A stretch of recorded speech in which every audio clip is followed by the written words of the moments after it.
Assalamualaikum warahmatullahi wabarakatuh. Innal hamdalillah, sholatan wassalaman ala Rasulillah. Amma ba'd.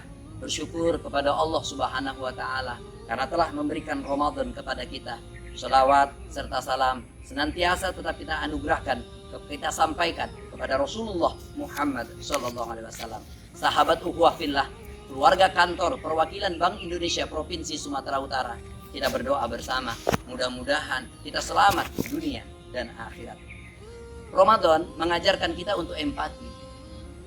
Di bulan Ramadan ini ketika kita berpuasa, kita merasakan betapa tidak enaknya haus, betapa sakitnya lapar. Tapi ini sementara, ini temporary. Nanti kalau maghrib, azan sudah dikumandangkan sama muazin, kemudian beduk sudah ditabung, maka semua yang namanya haus akan hilang. Semua yang namanya lapar akan pergi, berganti dengan kenyang. Nah, bagaimana dengan saudara kita? Keluarga kita di luar sana. Apalagi pada masa COVID-19 ini, pandemi ini. Mereka merasakan laparnya, mereka merasakan sakitnya. Dan itu dirasakan bukan cuma bulan Ramadan ini. Tapi hari-harinya merasakan laparnya. Yang dalam 1 tahun 365 harinya. Ramadan mengajarkan kita untuk mau berbagi kepada yang lain. Makanya Al-Quran dalam berkata harta itu bentuknya ada 3. Pertama ada kata-kata hartaku, kedua hartanya, ketiga harta mereka. Ayat-ayat Al-Quran kalau dia berkata hartaku dan hartanya, itu orang akan dijebloskan ke dalam neraka.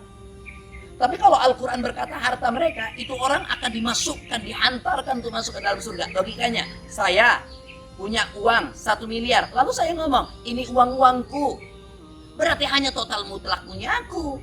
Kalau saya ngomongnya sama Uco bahwa uang itu punya Butet, Cok itu punyanya, berarti itu punyanya, punya 1 orang, bukan punya banyak orang.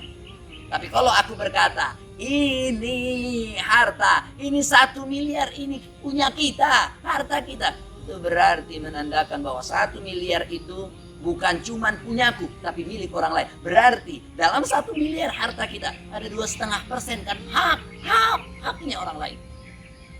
Nah, sahabat ukhuwah fillah, keluarga kantor perwakilan Bank Indonesia Provinsi Sumatera Utara. Tapi kalau kita menyatakan ini harta kita, kita akan mau berbagi. Itu dalam Al-Quran, kalau Allah berkata hartaku, lihat, perhatikan surah Al-Haqqah ayat 27 ke bawah. Ma aghna anni maliyah, halaka anni sultaniyah, khuduhu faghulluh, summal jahima salluh. Hartaku tidak lagi berguna bagiku, kekuasaanku telah hilang dariku. Allah kalau berkata hartaku dan kekuasaanku, apa kata Allah? Malaikat ikat dia ya, belenggu dia leher dengan tangannya, masukkan dia ke dalam api yang menyala-nyala. Tapi kalau Allah berkata hartanya, kita hafal ayatnya. Tabat yada abi lahabin wa tab, ma aghna anhu maluhu wa ma kasab. Tidak ada lagi gunanya hartanya dan usahanya. Dimasukkan ke mana? Sayaslah naran dzata lahab. Tapi kalau Allah berkata harta mereka, ya ayyuhalladzina amanu, hal adullukum ala tijaratin tunjikum min adzabin alim, tu'minuna billah wa rasulih wa tujahiduna fi sabilillah bi amwalikum wa anfusikum. Dia akan masuk ke dalam surga. Masya Allah. Bukankah di waktu Ramadan ini kita memberi makan sama orang yang berpuasa untuk berbuka? Itu pahalanya sama seperti orang yang berpuasa. Sahabat ukhuwah fillah, keluarga kantor perwakilan Bank Indonesia Provinsi Sumatera Utara, saya ingin menyampaikan sebuah kisah, namanya Ikrimah bin Abu Jahal. Ikrimah bin Abu Jahal, Ikrimah anak Abu Jahal. Ketika perang Yarmuk terjadi, Ikrimah kena sabetan pedang bersama 4 orang temannya. Lukanya sangat dalam. Sehingga kalau mereka sadar, mereka cuma berkata, Ikrimah berkata, haus. Berlomba teman-temannya, prajurit-prajurit yang lain untuk mencarikan minum. Sayang tidak dapat, dikumpul-kumpulkan air, ternyata ada setengah gelas, diberikan kepada Ikrimah. Ketika Ikrimah hendak minum, ada Haris sebelah kirinya mengucapkan kalimat-kalimat yang sama. Haus. Apa kata Ikrimah? Duluankan dia, bukan aku. Dia lebih butuh ketimbang aku. Padahal Ikrimah sangat butuh, tapi diduluankan orang lain. Kenapa? Karena dia menganggap temannya lebih butuh. Haris ketika hendak minum, sebelahnya juga ngomong kayak gitu. Diberikan kepada sebelahnya, begitu seterusnya. Masya Allah, 5 orang ini syahid, wafat, air setengah gelas, tidak berkurang sedikit. Bayangkan kalau orang lain itu, kalau kita, Masya Allah, terkadang di masjid kan dulu sebelum covid itu suka ada ngasih nasi bungkus, makan makanan.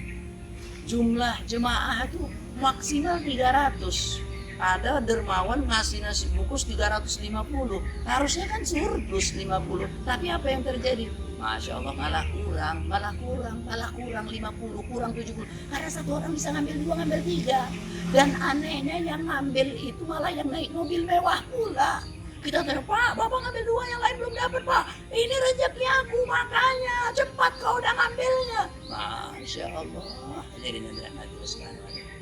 Itu maaf kalau agak kasar. Monyet kalau dapat makanan pegang tangan kanan, masih dapat pegang tangan kiri, masih dapat pegang kaki kanan, masih dapat pegang kaki kiri, masih dapat disimpan dalam mulut, masih dapat disimpan dengan siku-siku tangannya, masih dapat disimpan dengan siku-siku kakinya. Terakhir monyet nggak bisa jalan gara-gara makanan. Jadi kalau ada orang Islam yang cuma mementingkan perutnya saja tanpa mau mementingkan perut orang lain, apa bedanya sama binatang?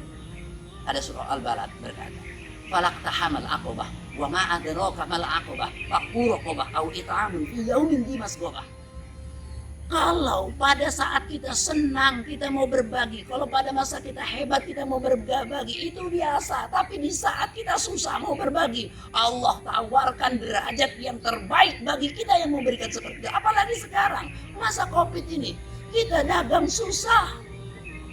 Berapa banyak pengusaha yang mengeluh. PHK di mana-mana, ekonomi anjlok luar biasa. Di sini dituntutkan kepekaan kita memang susah, tapi kita mau berbagi kepada orang lain. Kita mau berbagi kepada orang lain. Subhanallah, Allah akan janjikan tempat yang terbaik bagi kita yang bisa seperti itu. Jadi hadirin rahimah, bukankah ciri orang yang bertakwa itu adalah alladzina yunfikuna fisarra'i wadharra? Orang yang bertakwa itu adalah orang yang mau berbagi di waktu senang dan di waktu susah. Insya Allah, sahabat ukhuwah fillah, keluarga kantor perwakilan Bank Indonesia Provinsi Sumatera Utara, kita bagian dari orang-orang yang baik tersebut, yang mau berbagi tersebut. Yang ini adalah keutamaan yang sangat besar. Dan saya mau berkata bagi kita semuanya, nanti seandainya ada orang-orang yang dermawan yang mau membagikan sembako, kalau memang kita merasa mampu dan cukup, beranilah menolak atas sembako tersebut. Karena di luar sana masih sangat banyak orang yang membutuhkan. Kalau Nabi Muhammad itu dermawan sebelum Ramadan, maka dia amat sangat dermawan ketika Ramadan datang. Mudah-mudahan kita bisa mengikutinya untuk kita jadi lebih baik. Assalamualaikum warahmatullahi wabarakatuh.